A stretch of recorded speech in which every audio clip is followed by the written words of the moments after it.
March two Gopalganj এনসিপির যখন পদযাত্রা চলছিল তখন কিন্তু গোপালগঞ্জে পুলিশের গাড়িতে ব্যাপক হামলা হয়েছে, আগুন ধরিয়ে দেওয়া হয়েছে, পুলিশ সদস্যদেরকে উদ্দেশ্য করে হামলা চালানো হয়েছে। এই মুহূর্তে এনসিপির কার্যালয় বাংলা মোটর কার্যালয়ের সামনে একটি ককটেল বিস্ফোরণের জন্য নিক্ষেপ করেছিল দুর্বৃত্তরা। এখনও এটি অবিস্ফোরিত অবস্থায় রয়ে গেছে।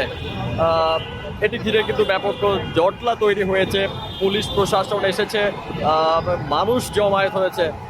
আসলে এটি একটি দুঃখজনক ঘটনা। যখন মার্চ টু গোপালগঞ্জে এই এনসিপি যখন পদযাত্রা করছিল তাদের মঞ্চেও কিন্তু ব্যাপক হামলা হয়েছে। আওয়ামী লীগের দুর্বৃত্তরা, ফ্যাসিস্ট শেখ হাসিনার অনুসারী যারা ছিল তারা কিন্তু যথেষ্ট পরিমাণ হামলার চেষ্টা করেছে।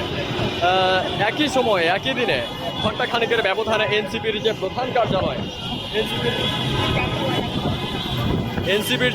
কার্যালয় সেই প্রধান কার্যালয়ের সামনে বাংলা মোটর, আমি যদি একটু দেখানোর চেষ্টা করি এনসিপির কার্যালয়, এই বাংলা মোটরের এই কার্যালয়টির সামনে ককটেল বিস্ফোরণের চেষ্টা করেছে দুর্বৃত্তরা। তবে কারা করেছে সেটি এখন পর্যন্ত নিশ্চিত হওয়া যায়নি।